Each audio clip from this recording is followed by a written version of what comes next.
All right, so in this video, we're going to talk about internal linking. So when you publish GMB posts, obviously we're going to be linking to things.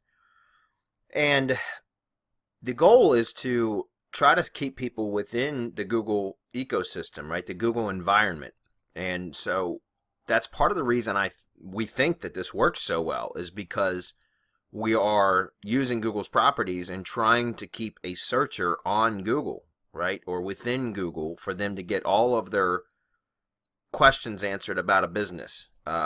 Questions that they have, their contact information, their hours of operation, potentially the pricing of their products and services.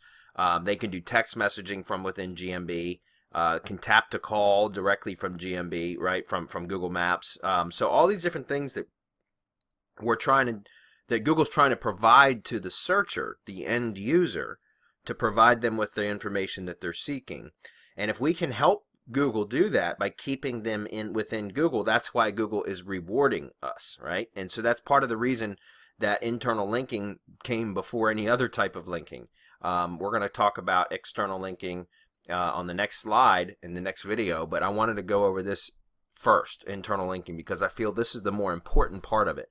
All right, so obviously when you're linking out, what I've been doing is creating a client workbook for each one of my clients that go to the VA. And that way the VA, she has all of the client information in one location. She's got all the target URLs that I've put together for her, that I've gathered, that I want her to build links to, both internal and external links. In other words, building links to other Google properties, and then also building links to properties outside of Google, but are branded properties to help kind of reinforce the brand. So let me give you an example of what a client workbook looks like.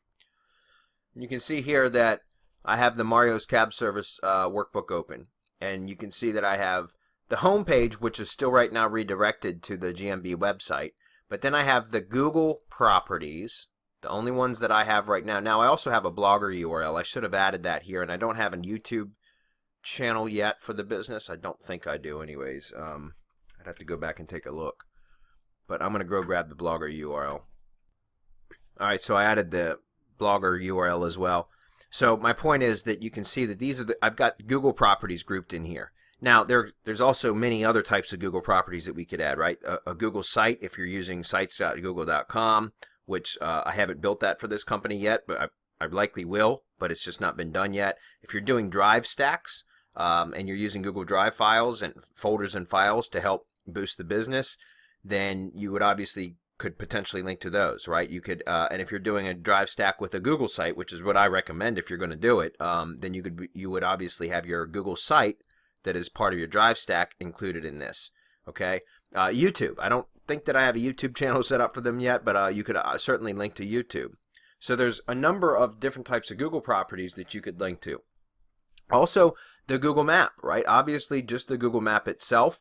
And in the Google Maps reviews URL, so that's the reviews page URL, and then individual review URLs. So what am I talking about? Well, let's go over here, and this is what I'm talking about. If we look at Mario's Cab Service in Google Maps, then you're going to see right here where we scroll down and it says one review. If I click on that link where it says one review, this is the reviews page. If there were more reviews than just one, they would all be listed here. So this is like the reviews page, right? The reviews index page. So what I would do is copy this URL and then I would shorten it. Right now the Google URL shortener is still working, but if it's not, eventually they're going to discontinue that. Then you could use just pretty much any link shortener, provided hopefully you find URL shorteners that do not turn them into 302 redirects. And Bitly will do that from time to time. They're supposed to be 301 redirects, but for whatever reason Bitly will sometimes just arbitrarily change a 301 redirect to a 302 because it says it's spammy, and I don't know like what their criteria is for spam, but I've had legit links be turned into 302s. Is it all that important because it's a Google property linking to a Google property that it has to be a 301 redirect that passes link juice? No, I don't think it's all that important. If you can find and try to use a link shortener that is a 301 redirect, then yeah, use that.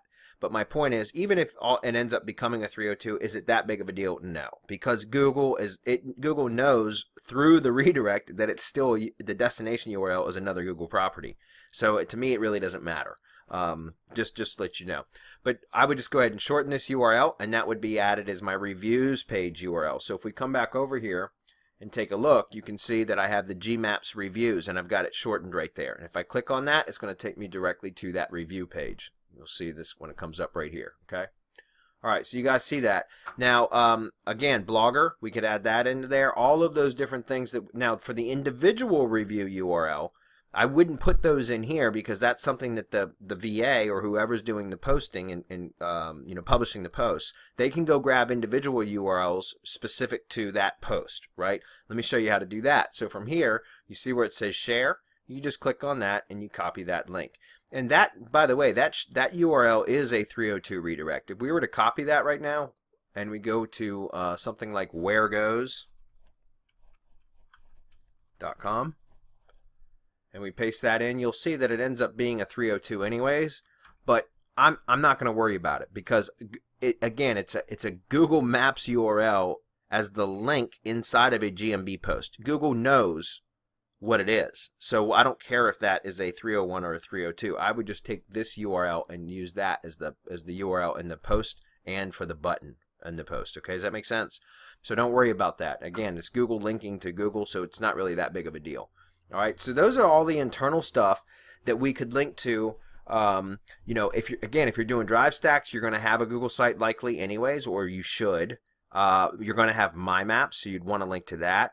Link to Blogger. Well, the reason I have asterisks in front of all of these is because we talk about how GMB Pro can be done entirely within the GMB Pro tools that are provided and properties, right? So these are all additional Google properties that can be added, which I recommend, but they're not 100% necessary. If you're in a more competitive market, if you want to get better results for your client or faster results, all of these things are important in my opinion. But you can do it specifically just linking to these things here, which are Google Maps and Google My Business specific stuff. These are other Google properties that you could certainly link to, and I highly recommend that you do. Okay, so that's going to be it for the internal linking video. In the next video, we're going to talk about external linking and all the different ways we can do that.